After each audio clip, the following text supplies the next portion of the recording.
Welcome to the Cowtown Cats Lacrosse Podcast, where we talk all things Panther City Lacrosse Club.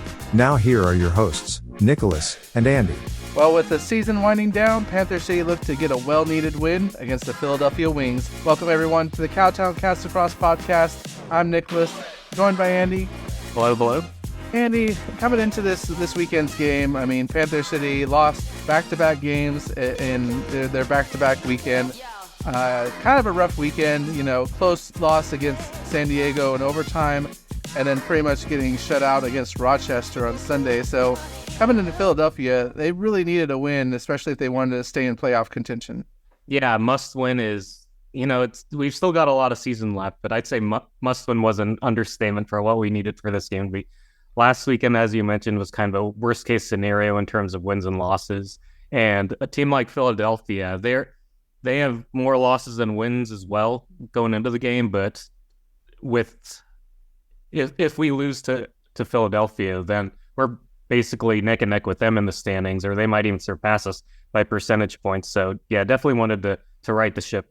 Well, and considering how things played out over the weekend before our game, even I believe if we did get this win, we'd be like either 8th or 9th. So we'd be trying to fight for that last spot.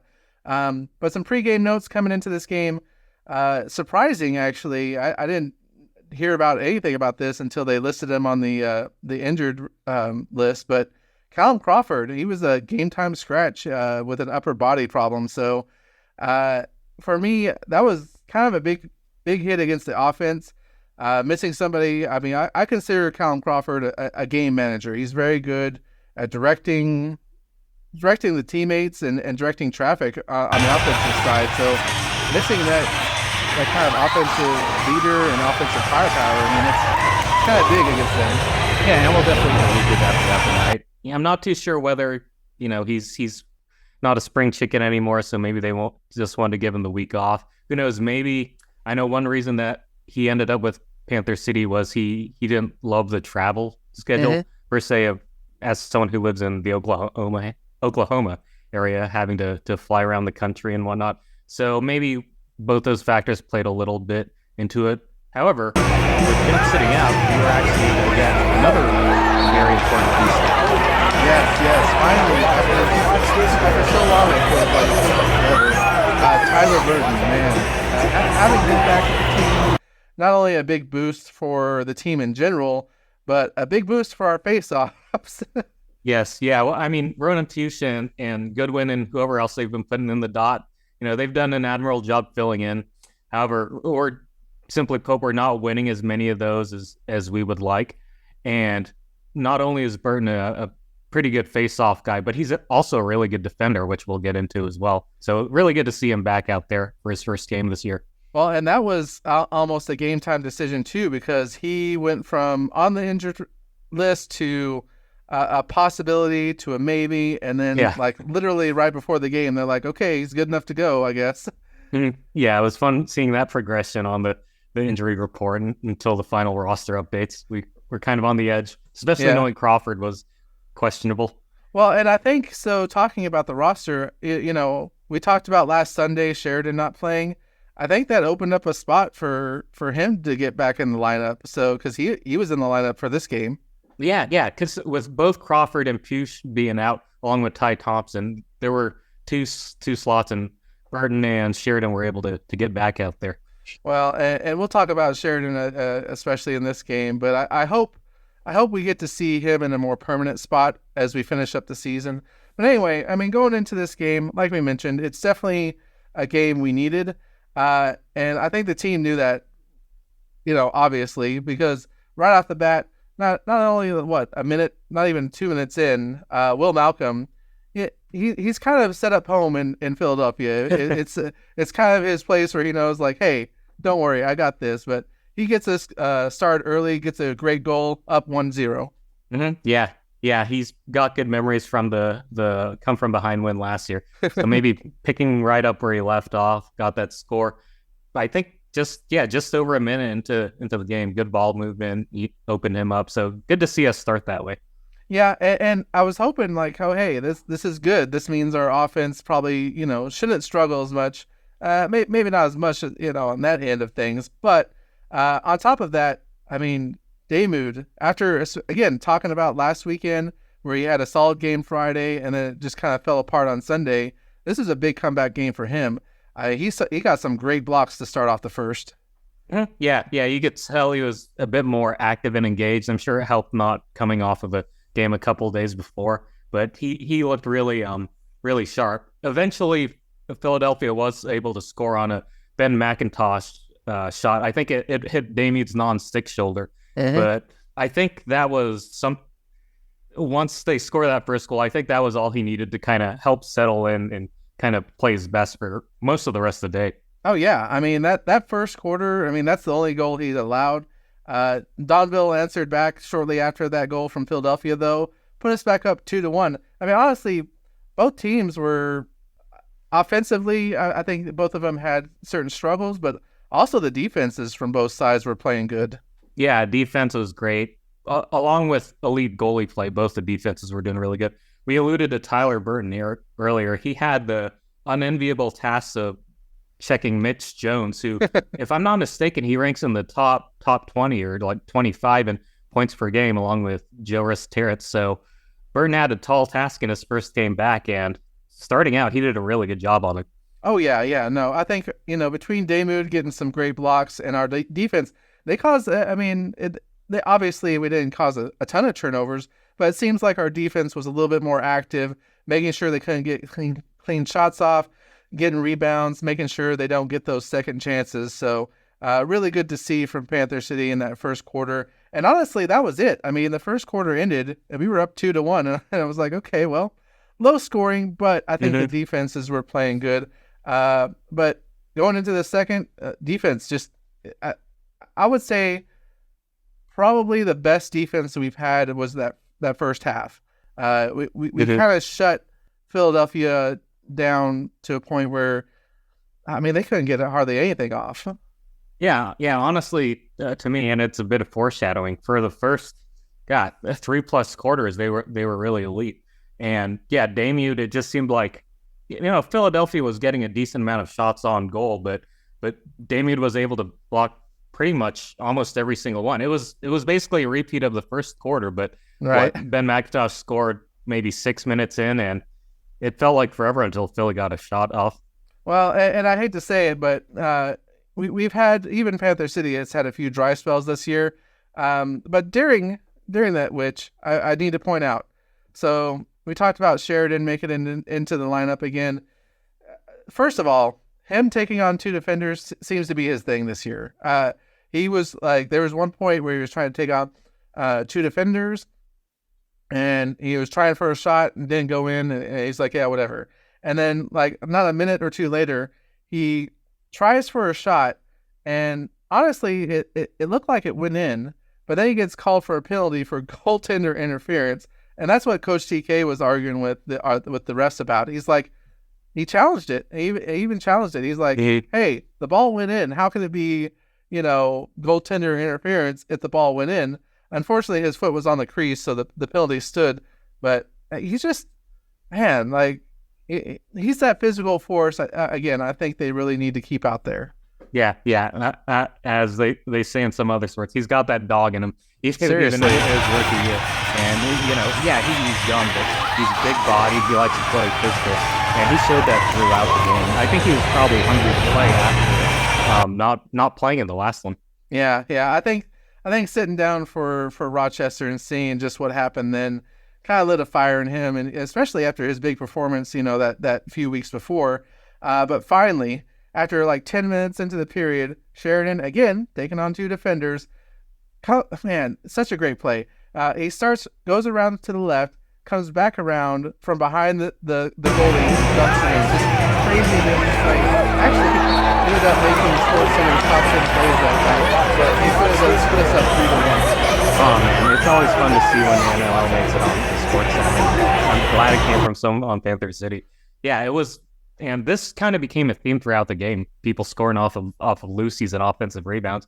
But yeah, just the wherewithal to catch it off of the wall and then just run behind the net, and just I think Higgins was completely caught off guard. He probably didn't even know where Sheridan was coming from, because he got it right over his shoulder. And yeah, really good way to stop the scoring drought. Well, and it was a one-handed goal too. Yeah, I mean, it's just like, is anything going to stop him at trying? But yeah, so great goal by him.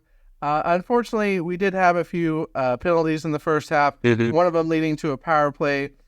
Philly, got a timeout. They actually executed a really good offensive play. A lot of movement. It actually caught Damude off. It was a quick behind the back pass to his right. Quick score off of that. So they cut it, to 3-2, still keeping it close. Again, I wouldn't necessarily hold that against the defense as much, though, because it was a power play. Yeah. And, that's one thing that the team has to kind of work on. Not allowing those, not losing their composure, making kind of ticky-tack mistakes, and letting the opposing team get a power play opportunity from it. Because Philadelphia was able to capitalize on it throughout the game. Yeah, and it seemed like most of their goals came from power play goals, unfortunately. But that was going into the half. There's not much time left, but with under 2 minutes left, again, Caputo, he's another person who I think he's found a home in Philadelphia, because this was a big game for him. He gets the rebound, goes in for a dive, gets a great goal right before halftime, puts us up 4-2. Oh, that was excellent. That was a classic Jonathan Donville to Phil Caputo screen and roll right in front of the net, where he just kind of, after setting the screen, he just slips kind of closer to the crease and catches that easy pass, or a great pass from Donville, and then gets it right past the goalie. So classic Caputo. Yeah, well, and I know they reviewed it too, because they thought he maybe dragged his foot into the crease before the goal, but he's just so good at toe tapping right there outside the line. But yeah, going into the half, 4-2. My overall thought so far was, hey, defense is looking good, but you could definitely feel the presence of not having Crawford out there with the offense, because it was low scoring, which it worked in our favor, but 4 points into the half, especially with that 10-minute drought, you could definitely feel like Crawford could have helped us if he was out there. Mm-hmm. And I think we especially felt it on our own power play opportunities, because he's a guy with his creativity can really make things happen. For one, he's leading the league in power play goals this season. And so you take away he's got over 20 so far this year. You take away his creativity and ball fakes and just his ability as a passer. Well, and just his knowledge too. Mm-hmm. Yeah. So without having him being able to create, I think we were missing him on that end for sure, in general, but especially when we were man up. Oh yeah, but again, like I said, the defense showing up like that, shutting down Philadelphia to 2 goals. You really don't see a whole lot of low scoring. You don't see 2 goals before halftime from a team, hardly ever, especially in box lacrosse. But it was great to see us holding strong. So anyway, going into the third, I thought, okay, well, if nothing else, if we can just keep the tie or keep the lead, and maybe get a few more goals, keep our defense playing this way, we should have this game in the bag. But early on in the third, offense still can't seem to get a rhythm or anything like that. Either team, honestly. It was very back and forth. I put down, there was literally a 4 or 5 minutes of just shot, rebound, team goes down to the other end, shot, rebound, goes back to the other, and it was like back and forth for, like I said, 3 or 4 minutes there. And it was just hard to see not only our offense struggling, but I think Philly's offense was struggling as well. Mm-hmm. But it's as, I don't want to say painful, but as surprising as it was to see Panther City's lack of offense, at the same time, it's great to know that we can kind of muck things up and be able to play a more hard-nosed, physical, defensive game and still do pretty well, as most of that, I'd say most of the second and third quarters showed. Mm-hmm. Well, and I talk about that, though, finally, and again, another 10-minute dry spell, but 10 minutes in, Will Malcom again gets a great goal, puts us up 5-2, and I was like, okay, hey, let's keep this going. Yeah, it was nice to see. We were kind of hoping it was going to be a bit of foreshadowing for him. For one, he was able to continue his goal scoring streak. He's basically scored in all of Panther City's games this year, and obviously he's I'm pretty sure. Oh yeah, he's definitely the leading point getter in our short history. So to see him finally get on the board and do that was hopefully a sign of things to come. Yeah, and it was, again, it just shows to that how comfortable he is, especially in Philadelphia. But you know, the third quarter was winding down, and I was like, okay, good, we got a good lead, this should be fine. I don't know what happened with 2 minutes left, literally 2 minutes left in the third quarter. I wrote this down. David and defense just decided, okay, Philadelphia, I mean, if you want to get back in this game, I guess we'll just allow some goals. And I think one of them was off a power play, if I remember right. But within a span of 2 minutes, Philadelphia scored 3 times and tied it up by the end of the third. I was literally in shock. So I'd say it was a combination of official power plays, unofficial power plays, and then just unlucky bounces. I know the first one on Damude in the third to stop Philadelphia's drought. That was definitely on a power play. I think it was actually off the Burton. So, love to see Burton back, but he's probably still got some rust that he's got to polish up and everything. And then after that, Philly, I think it was actually in 4-on-4, and they made the gamble to pull Higgins out of net to go 5-on-4, and were able to get another one on Damude just a little over 40 seconds later. And unfortunately, man, to cap things off, like not a minute and a half after the first goal to make it 5-3, they were able to score off something that bounced with the rebound off of Damude's shoulder. I guess it bounced off softly enough for Tony or McIntosh, whoever was right there, and they were just able to put it back in net. And so it was kind of, it was just a weird sequence because the defense had been playing so good until then. And it's just like, hey, for 2 minutes, we're just not going to play. And yeah, it goes to show there's a reason why Damude has a goldfish on the back of his head, because you can't let crazy events like that happen to you. You got to have a really short memory and just move on to the next possession that comes your way. Yeah, and thankfully that did come at the end of the third, so they were able to finish the third. They didn't let Philadelphia take the lead or anything, but they tied it up 5-5. And so again, it's just like, here we go again, a game that I feel like we should have more points in and be ahead by more.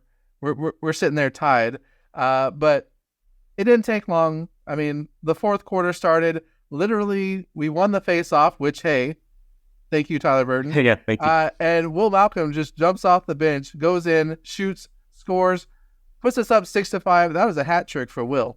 Yeah, it was great to see that. And another bonus: 1, it coming right off of the face-off win. 2, Tony Malcom to Will Malcom, the Malcom connection. So for a lot of reasons, it was awesome to see us get that goal less than 15 seconds into the fourth.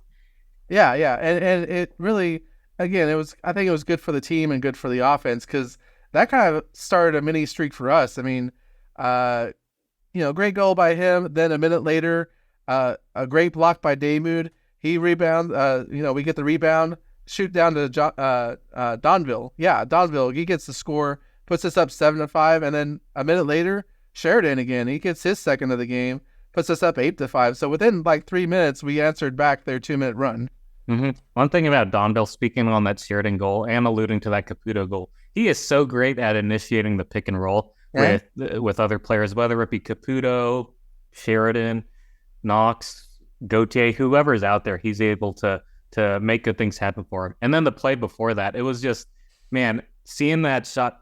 It's funny. I kept rewinding it and trying to figure out what happened. I don't know whether it was a Damude save that somehow ended up in Will Malcom's stick, or he managed to be the one that actually made the save. But just to see him zoom up field and get it to Donnie in transition, it's like, it's nice to see those the I guess unusual suspects get transition goals, because the main reason Will Malcom was on defense on that play was because of a broken play on our last possession. And so he's like, oh shoot, I just got to go down and play defense really quick. But hey, it worked to our advantage. And that plus the Sheridan lead going up 8-5 with 12 minutes left, that put us in a good position. Yeah. And I was like, okay, good. Hey, honestly, it almost led like a minute later, or so like a minute or two later, we almost got another goal. Unfortunately, we got called for illegal substitution, which again I feel like was such an on the line call, especially when you have a goal involved like that, where hey, there's a possible score, and you're going to wave it off because there's, I don't know. Yeah, and that's the second time it happened to us in this game. We didn't even mention in the second quarter when Malcom would have had yet another goal, but that one was waved off, and that one led to, I'm pretty sure that one led to Philly's only goal of the second quarter. So it's just kind of funny how things work out. Yeah, but unfortunately, keeping that 3-0 run, I mean, it was really good for us, I thought, but unfortunately, penalties again. I mean, there were some penalties in this game that I thought were just kind of unnecessary, especially when it allows the team to get back in the game. But another power play for Philadelphia. They get back on track, get a goal. That's 8-6. Even though the defense, for the most part, is keeping Philly in check, it's those power plays that they're taking advantage of. Mm-hmm. Yeah. That restart score to cut the lead back to 2, like you mentioned. Soon after that, well, not soon after that, I think we got it all the way down to less than 2 minutes before they scored again. But in that window, there was at least 1 or 2 more penalties called on us, and yeah, we can't let that happen. And especially a guy like Joe Starrett's all-time leading American scorer in NLL history. He made his presence known late. Mm-hmm. Oh yeah, well, and again, they just kind of took advantage of what little opportunities they got. Again, it felt like the defense was playing good and we should be up by more, but it was just such a close game. And then, we're hanging on to the lead. We're kind of going back and forth. Time's kind of running out. I'm like, man, if we can do just a little bit more. Unfortunately, penalties on both sides led to a 4-on-4, which shouldn't be too bad. But again, it I don't know. I think it just kind of throws off the defense because you don't have that extra defender out there, even though it is 4-on-4. But it let the Wings get a goal and put 8-7 with a minute left. Yeah, they did another. Props to Philly for taking the risk and having it work their way with pulling Higgins out of the net. Because when they saw 4-on-4, it's with that much time left, they're like, hey, we got nothing to lose. Higgins, go to the bench. Let's get another attacker out here. And that led to another Resetard's goal. And you see it. It's like, okay, we just need to play defense for 1 minute. I know this is on the road. I know things are happening, but there was one more power play. Right? One more penalty. Yeah.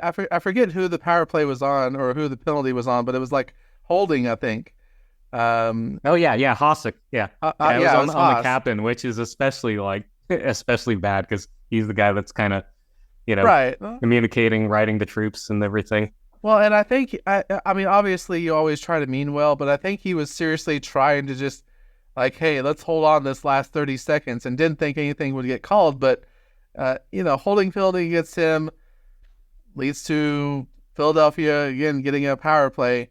And with 39 seconds left, they tied it up 8-8. And I'm just like, I don't know. On one side, yes, it is a close game, but at the second side, or on the other side, we had this game, I thought. And we just kind of let it kind of slip away in the last few minutes. Yeah, it's one of those weird things where people ask, well, would you rather see a blowout or would you rather see like a close competitive game? And it's like, in some cases, I would prefer the sure thing. Hey, let's win by 20 or something, as opposed to let's win by the skin of our teeth. But I think for me, I kind of feel the same way too. Sometimes I do like close games. I would like close games more if we were ahead by like a couple and we were able to hold on.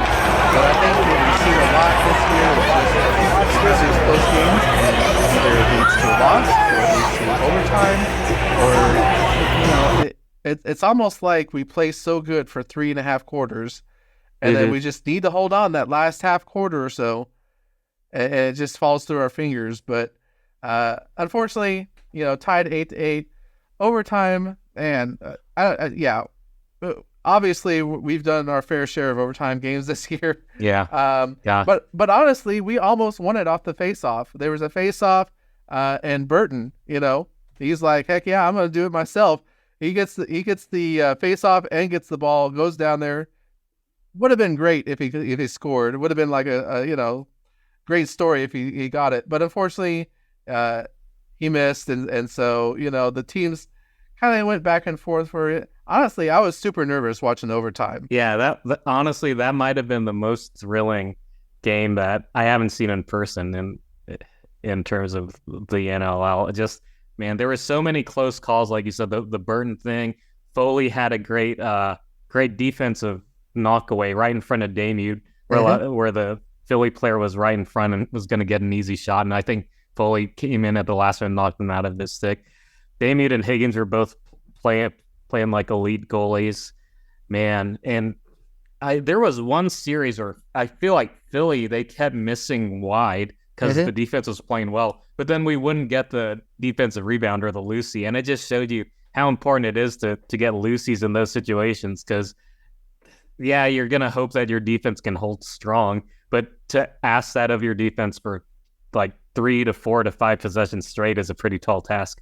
Yeah, I mean, that's why I was nervous. Like, David and defense played, for the most part, great the whole game, but they did give up some goals, and anything can happen, especially in sudden death overtime. But thankfully, offense down there, shot by, I believe it was Donville. I think Donville shot it, and who else? But Phil Caputo, great rebound, and then he fakes his shot. I want to say like 2 or 3 times, trying to juke the goalie, and he gets the goalie just enough, and he goes up top. Man, great goal by him. Phil Caputo gets the game winner in overtime. Being in Philadelphia, I was thinking a lot of Fresh Prince references, but Uncle Phil doing what he does best. Oh man, I didn't even think about that. But God, how timely and how appropriate for Uncle Phil to get that one. Yeah, again, just like that pick and roll with Donnie earlier on was textbook Phil Caputo. This one's trademark Phil Caputo as well. Just getting the Lucy off.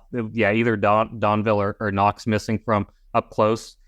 Phil's really good at crashing the boards, and I don't know whether he's reading his teammates' tendencies of where the ball tends to bounce off when they miss, kind of a la like Dennis Rodman, or whether he's just so active, kind of like we see it from Gauthier when he gets minutes. Just being able to, I think he mentioned in his post-game interview, he's like does what he does. He cleans up the trash and takes care of things. And yeah, he absolutely did that to end this one. Well, and he's just so good. Like you said, he's just so good at just knowing where to be. And it's just, I mean, hats off to him. That was a great play. But I mean, a win. It was not the best win. A win nonetheless, 9-8.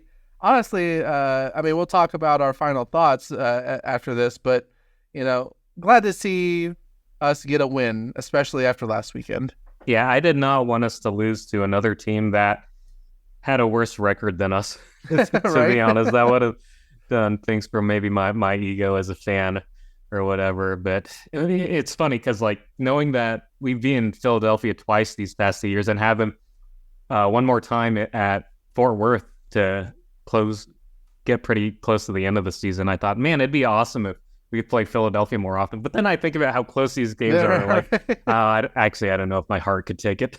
Right. I mean, between last year's last-minute goal by Will Malcom with 30 seconds left, and then this overtime, I was like, man, look, I understand that you guys are still trying to figure some things out, but these close games, man, I don't know if I can keep doing this, and we'll see how the rest of the year plays out. But man, too close for my comfort. But well, obviously we've talked about Philadelphia, and not only Philadelphia, but Damude having a great game, Will Malcom having a great game. I'm sure we're going to touch on all of those. Of course, it is time for Mr. Andrew's stats of the game. Mr. Andrew, what do we have for our Philadelphia game? Well, I'll start off with number 7. Welcome back, Tyler Burton. We sorely missed you. He went 12 of 21 on face-offs, so a little bit over 50%. It was good to see. It does help that Trevor Baptiste is with San Diego now, as we've witnessed right. a few games ago. So it was nice to see him do that, and then also the excellent defense that he played on Mitch Jones throughout. Mitch, along with Resiteritz, he's one of the best point guys in the league, and I think he was only held to a single assist. So credit to Burton and the defense as a whole on that. I do think Burton was the primary defender, so awesome job there. It's kind of interesting. Philly actually got more shots on goal than us the second half. Going into halftime, we had more 37-31, and other categories were pretty even, like loosies and saves and whatnot. But there was quite a swing in that. I think we only got, let's see, if my math is correct, we had 50 shots on goal to end the game, so we only had 13 in the second half, meaning Philadelphia had 25. So they essentially had 10 more opportunities than us, and I think a big part of that was all the power play opportunities they got. We had 4 and we didn't score on any of them. They had 8 and they scored on half of them. So that right there, with the final score of 9-8, that played a huge difference. And we mentioned before, Callum Crawford and his league-leading 22 points per game was sorely missed, on top of whatever assists he gets on power plays as well. So that definitely really kept them in it. Yeah, we'll talk about it more later. Definitely, penalties are still a problem because it's whether it be San Diego or Philly, we're either allowing teams to get back into games, or in the case of Rochester, dominate the games. We're just playing people. But other than that, it's nice to see, even in a pretty single-digit scoring match. Donville had 8 points total. Will Malcom had 8 points. Donnie had, I think, two goals, 6 assists. Malcom had 3 goals, 5 assists. And then Phil had his 2, couple loosies, 6 loosies, no negative stats. Loosies are pretty even throughout, 71-73. So it's just a really good. I'd say we're pretty evenly matched with Philadelphia, which is part of what made the game so exciting. Like lack of goals and it being a high-scoring affair aside, you could just tell how competitive it was. Yeah, and a couple of things I'll touch on too. You talked about Tyler Burton. He actually got the hard hat after the game, so first game for him back. I think that was really good for him. I think you touched on it. Just Damude's save percentage, especially in the first half. What was it, like 90? Oh yeah. 90%? He was above 90, and to end the game, it's funny because you see those 3 goals in a row scored with like less than 2 minutes by Philly, plus their flurry to end the game. You think, oh man, he's not doing that well. But you look at it at the end of the game, with what he did in regulation plus overtime, he saved 48 out of 56 for 85.7%. That is phenomenal. And on top of that, Higgins on the other side saved 41 out of 50 for 82%. So, I mean, when you have both goalies saving north of 82%, you're going to have a pretty low-scoring game. So, hats off to Higgins, but I'm glad that Damude was able to right the ship this weekend. Yeah, and it just shows, hey, he's just so good at correcting. We talked about even last year, he had a couple of games where, maybe he wasn't playing as well or something fell off and he was just struggling in one game and gets pulled. And then the next game, he's just like, oh, hey, I'm going to get back on track. And you talked about his goldfish on the back of his helmet. I mean, that is definitely his mentality, not only from one shot to another in the game, but one game to another. And so it was great to see that from him this game. On top of that, talking about Phil Caputo, they posted it today. That's his goals yesterday, 100 goals for his career. So hats off to Uncle Phil on that one. Yeah, and in his quote-unquote hometown. Hometown, right? But no, of course, that is Mr. Andrew's stats of the game. Just so many good things that they can take from this game. Obviously, getting Crawford back the next game, I think, will be important. But well, that leads us into our cool cat plays of the game. There's obviously a few. We could talk about Sheridan's SportsCenter top 10 dunk. We could even talk about Phil's overtime win. But for me, there's one goal I think that just, solidifies the team as a whole. And I'm going to go back to, the second quarter when Phil Caputo gets a great pick and roll, like you said, and a diving goal. I honestly thought that was, like, for me, that was play of the game so far, just because maximum effort by everybody on the team, including Phil himself, dragging the feet, keeping them outside the line as he's shooting. Definitely my cool cat play of the game, even though there's plenty to choose from. That was great. What about for yourself? One thing about that play, so that one actually isn't my cool cat play. However, if I was a lacrosse coach coaching kids, trying to get them to learn to play the right way and figure things out on offense to get you and your teammates easy goals, that's the exact kind of play that I would show them. Just see how he sets the pick and he kind of sells hard into it so the defender doesn't expect him to kind of just slip away and catch the easy pass for a pretty good shot at the goal. So really good play by Donnie and Caputo. I had a few contenders. Sheridan's dunk was awesome.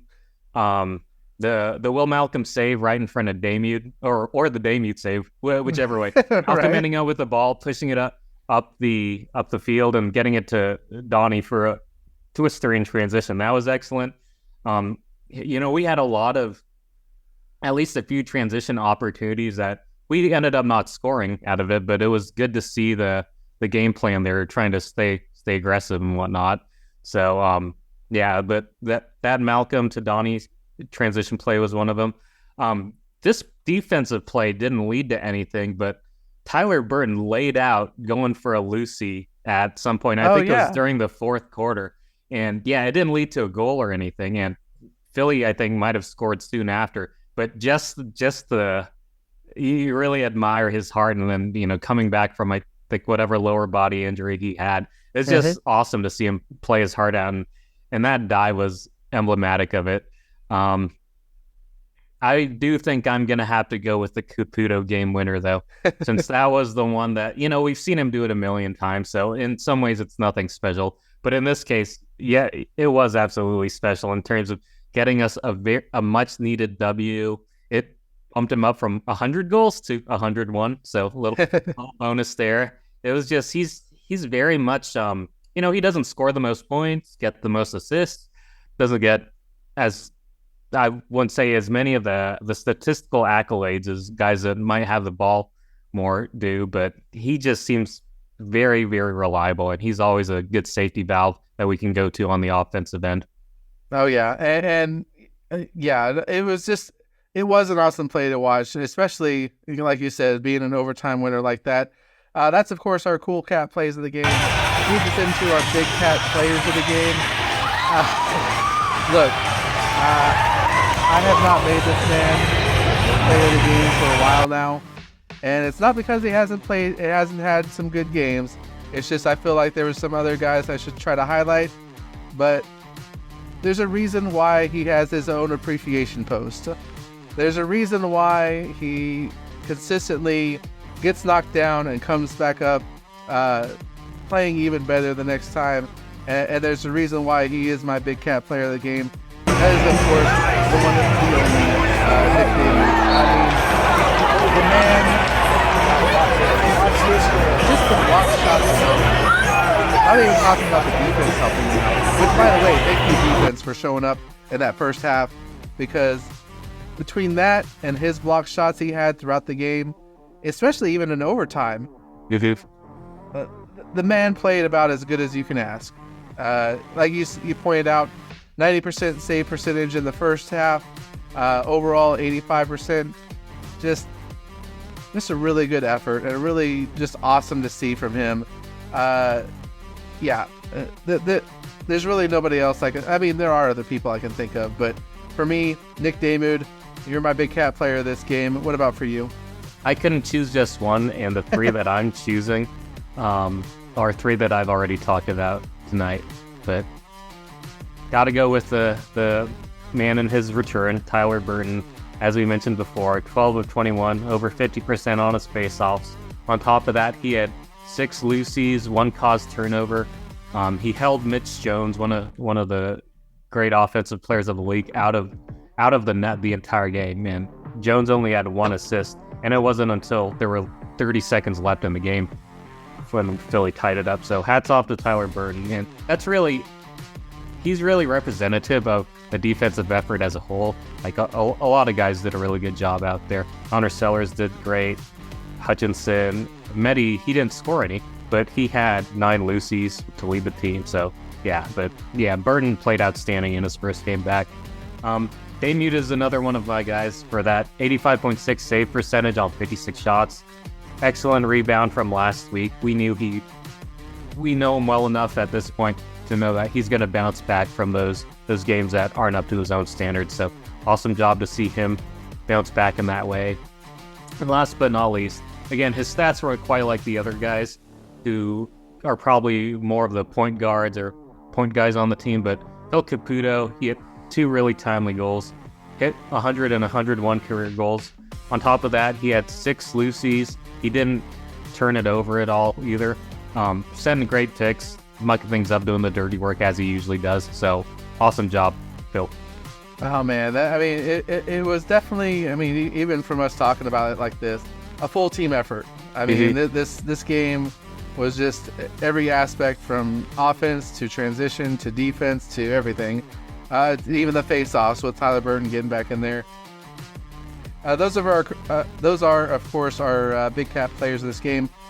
Final thoughts on this game. I'll let you go first. What are your final thoughts as we leave this game from Philadelphia? Well, I gotta say, this was a great win. We were, even though it wasn't high scoring and Philly wasn't the offensive juggernaut that Rochester looked like last right. game out. They're a very good team, and I think it shows us what we can work on too. Like, yeah, it's a good win, but you can see where we need to improve. For one, and this is kind of jumping ahead a little bit.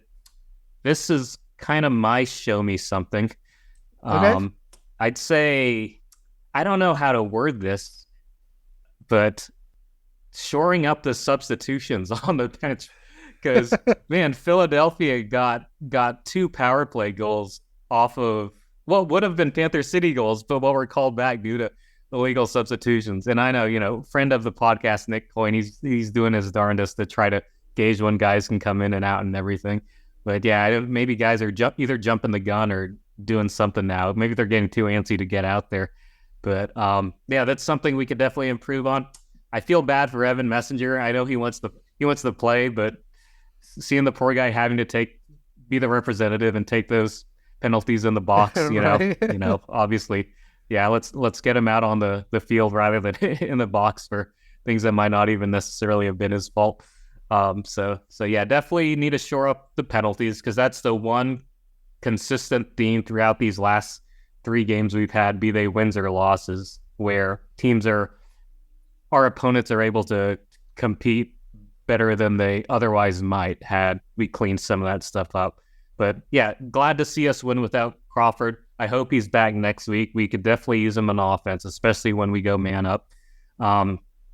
Again, great bounce back game from Damude. Great welcome back game for Tyler Burton. It'll be interesting to see whether this exact roster stays the same, or I wonder I don't know who would come out for Crawford once he's back. So yeah, Coach TK's got some decisions to make. Well, I do want to touch on that here in a minute, because, like you touched on already, Crawford, he was definitely a presence I think we missed offensively. Him coming back next week against Halifax is, I think, something we need. Mm-hmm. And that's kind of, again, like you said, jumping ahead a little bit. But I think he needs to be out there. And again, that's probably why they pulled him this game. They said, here's a game where I think we should have a good shot to win, but we're going to need him these last 6 games. We're going to need him healthy. And so if something's bothering him, let's try to get that taken care of now rather than wait until the very end. But yeah, no, we've touched on it this whole time. Damude, great defense, but they did leave. They gave up goals at pivotal times, obviously at the end of the third, and then the end of the game as well. Even though we didn't really give up the lead, it seems like we should have won with 5 minutes left in the fourth, rather than going into overtime. Yeah, and it just on top of that, I think Coach TK would probably say this: because he's touched on it, it seems like every time we talk to him, there's still things that they're not executing on. And I don't know if it's just repetition or if it's just like when they get out there in the situation, they're not sure how to execute it correctly. But it does seem like there's still some things they're not really 100% on, which led to, us only scoring 9 points this game. But some positives. It is a win, and a win is a win. And Coach TK said it himself. Teams find a way. Good teams find a way to win, and they were a good team that day. Now, on top of that, I will say, like you mentioned before, Sheridan making Sports Center top 10. Anytime, like you said, Lacrosse is highlighted. I know they're on the list and all that, but getting exposure to people who maybe don't watch it as often, it's great for the game. But my final comment, I mentioned this to you when we were texting back and forth earlier. So back in the day, the Carolina Panthers, I think it was during their Super Bowl run, actually. Oh, wow. With Jake Delhomme and all them. When they went against the Patriots in the Super Bowl, they were actually called the Cardiac Cats. The main reason being is because they would literally either have the lead and give it away and then come back and win, or they would be losing by a lot and somehow find a way to get back and win the game at the end. and so I feel like that's kind of our era right now so far in 2024. Close games. Sometimes we lose. But we're finding ways to win. We're finding ways to get into overtime and win. I hope that's not the story the rest of the year. But man, just a weird coincidence, I think. Mm-hmm. Yeah. I mean, obviously, closer games are kind of funner to watch, but they are not for the faint of heart. Oh no, not for us at least. But yeah. Well, we leave Philadelphia. In the shadows. Obviously, we'll see them again. In Fort Worth here pretty soon, but we did leave with a win, and we're looking forward to next week, or this week, I should say, as we go to Halifax. Now, Halifax is a team we know next to nothing about. I don't remember if we faced them the first year. I want to say yes, but at the same time, I'm not 100% sure. I know we didn't face them last year. Yeah, let's see. I can check on that real quick. We did not face them our first year, so this is the first game ever against them. Wow. Well, this is bad timing, I would say, because Halifax, I feel like, is like Buffalo. They're starting to hit their stride going into the last part of the season, and that can be dangerous. Because you mentioned it in our preseason preview. Halifax seems like the team that's always in the thick of things, always in the playoffs, but just can't get over the hump. And while that's good, that can also be really bad for teams like Panther City, who are still trying to get that last spot and really maybe haven't 100% hit their stride yet. And so we're either going to get a really dominant Halifax team, or we're going to get the struggling Halifax team that we've seen kind of, back and forth throughout the season. Mm-hmm. Yeah, I mean, just looking at them record-wise, they're a game up on us, 7-6, and we're at 6-6, so 500. So it'd be a win against them could do a lot for our, I wouldn't call them like elite, but they're essentially on that next run of like really good teams whose level we're trying to get to. I mean, they got a connection there in terms of Matt Hossack's big brother, Graham, winning the Defensive Player of the Year award. I think he's won it 3 times at this point.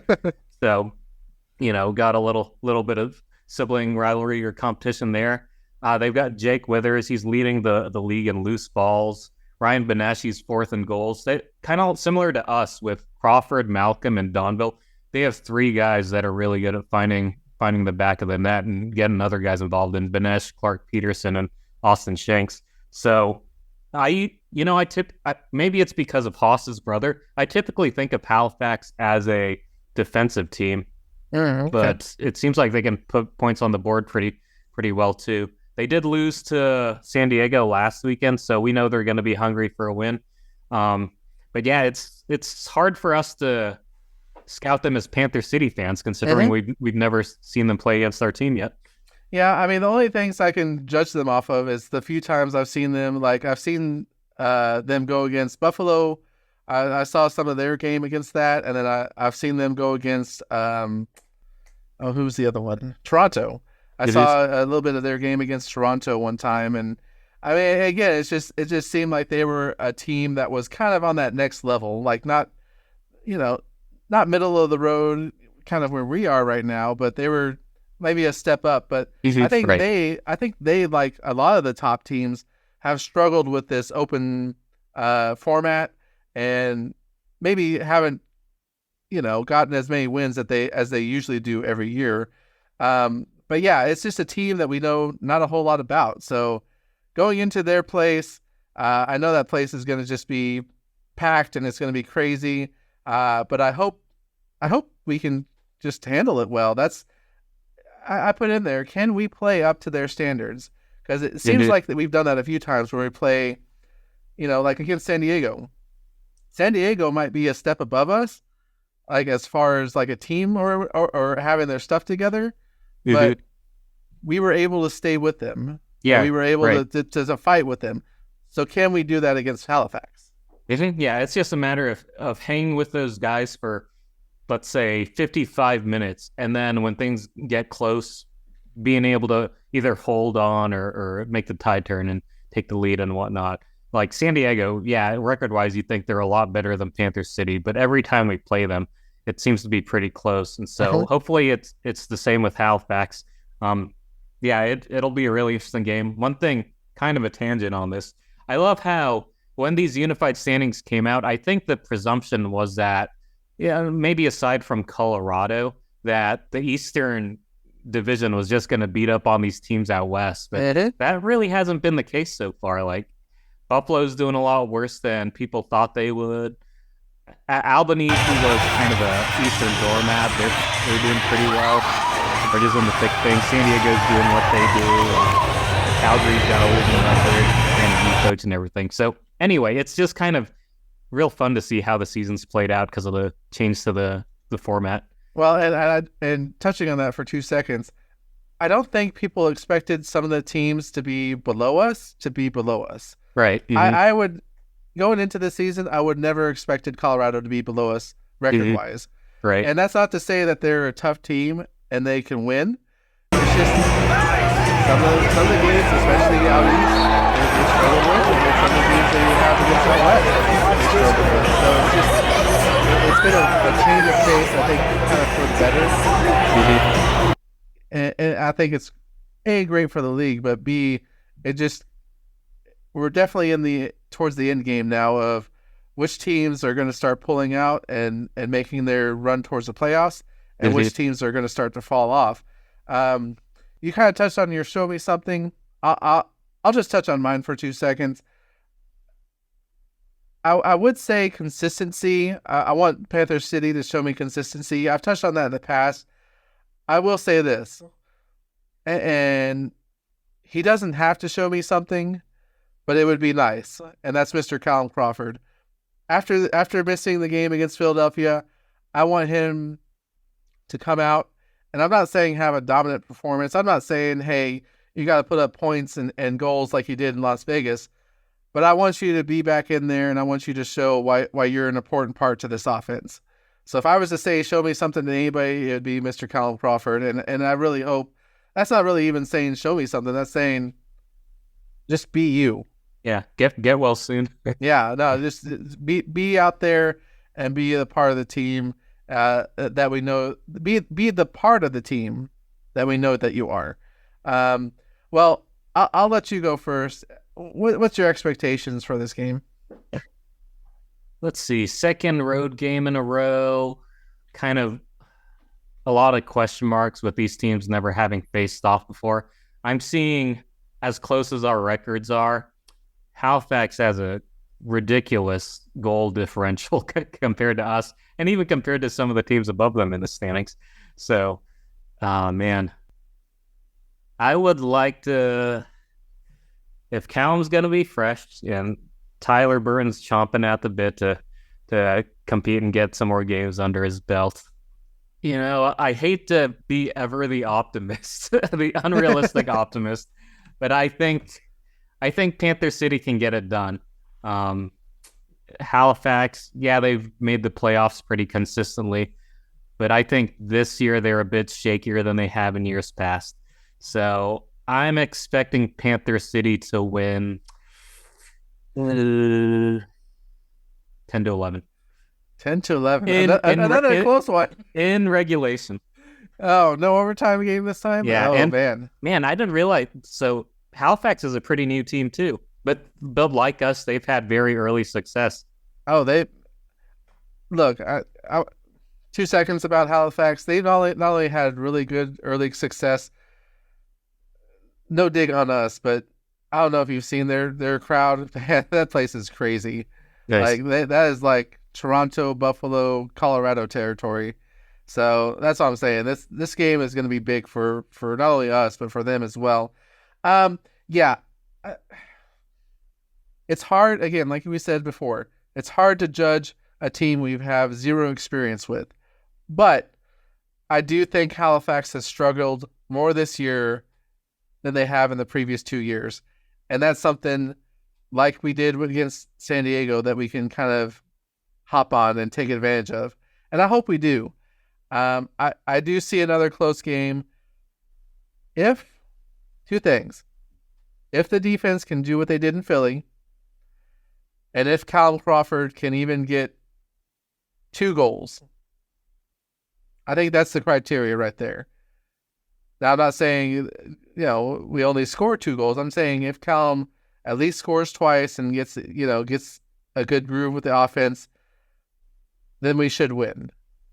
It's if they stuff Callum Crawford and is unable to get anything going, and our defense doesn't have the game like they did against Philadelphia, that's where we can struggle a lot. So I'll be the optimist for this one game. I will be the optimist and say that it will be a win. And I do think it's going to be in regulation. And I do think we shut them out. Or not shut them out, but Oh, wow. at least shut them out in the last 5 minutes. Okay. And I say we win 12-10. So still same score for Halifax. You got 11-10. Yeah, I got 12-10. Yeah, you spotted them one more goal. I think we can hold on this time. I think we're starting to learn, hey, we need to hold on a little bit longer. We're really good at 3.5 quarters. Now we got to finish out that fourth. But Indeed. Anyway, well, that weekend that game is actually Friday. Early start time for us because it's out east. 5:30 start time.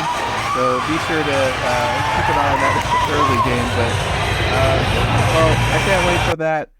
One other thing I want to touch on, the NLL rankings came out today, and for whatever reason, we have made it back into the top 8. And I'm not saying that as like, oh my gosh, I can't believe our team is there. It's just we've been so back and forth, and so it was nice to see us up there. But they did have some good things. I mean, I think they're pretty much banking it on the fact that pretty much our last 5 or 6 games, it's really Rochester has been close. Those teams, we won some, we lost some. Point differential is pretty close, but they talked about Damude having 48 saves, 14 stops in the fourth quarter and overtime of the last game. Something you touched on, and I thought it was kind of funny. They were talking about, hey, they're finding their stride during the critical point of the season. I'm not 100% sure of that, but I mean, just going off of this last game, I don't know if that's necessarily true. Even speaking of that, it is kind of funny because the NLL site, when they recapped Week 15, they called it an offense lover stream, and it's like, did y'all watch our game? Did y'all watch the Sunday game? Maybe they decided on that headline before the Sunday games are played. They watched the second half. That's what they did. Yeah, there we go. So they did say, like us though, they're tough tests against Halifax next week. That'll give us the indication on what are the playoff chances for Panther City. Because I think a win obviously gets us even closer. A loss I don't know. Yeah, it's hard to say. We'll see. Kind of piggybacking off of the NLL rankings, the Lax Mag had an interesting post on Instagram asking if size matters in terms of lacrosse team success. Oh, I saw that. And yeah, we're among the tallest teams with the average height of our players being 6 feet, 6 feet 1.5 inches, I think. And Saskatchewan's the biggest at 6 feet, just about shade under 6 feet 2 inches. I don't think we were on the heaviest or lightest, so maybe our guys are in pretty good shape and have a decent amount of muscle mass, but not too much or not too little. Talking about height, though, I think Sheridan kind of weighs in our favor. He's like 6'5". Yeah, Sheridan and Knox definitely. Maybe they came out with this last season, and the front office was like, "All right, draft that Sheridan kid. We got Knox coming in, right? Well, let's get a little more height on the team." So it's kind of interesting because I can't say the same this year, but I know last year, especially the San Diego, maybe the Calgary game, but definitely the San Diego game, I thought, gosh, they just seem so much bigger than us. Right. And I haven't felt that way this year. And I think even though the record might not necessarily show, I think it's certainly helped out. Well, and we touched on him all the time, but I think Sheridan physically is, helps the offense kind of, I don't know, it helps it set up a little bit easier. You know what I mean? Yeah, I think we've gone from having kind of like smaller, quicker, scrappier players. Not that we don't have that anymore, but we have guys that can kind of scrap and mix it up, and now we also have bullies. And right. I don't think aside from probably Caputo when he was getting fired up, I don't think we've really had those kind of players until Sheridan and Knox started playing for the team. Oh yeah. But no, I mean, it is interesting to think, like, does size matter? I mean, even when we talked to Corey with Lax in the booth, just talking about, is too much star power, a good thing or a bad thing? And I don't think Panther City is in that group of too much star power, but I think we're starting to see what stars are starting to emerge. Obviously with Will Malcom being consistent, Crawford, Damude. I mean, you can have those stars and have success. You got to find a way to have the entire team be able to contribute. So right. Yeah, no, it's really interesting, though, that have it broken down like that with the size and the weight. But, well, like we mentioned, this week's game especially, will either help Panther City, it'll help us propel the team into postseason even closer, or it's a game that's going to send us back to the drawing board and honestly put us in a position to kind of hope everything falls in our favor these last 6 weeks. But this week's game is very important. But as always, we thank you guys all for listening. Thank you for tuning in. Be sure to follow us, of course, on Instagram, Facebook, X/Twitter. Check out our videos on YouTube. Once again, I'm Nicholas. And I'm once again Andy. And we'll see y'all next time. Sweet. Cheers, y'all.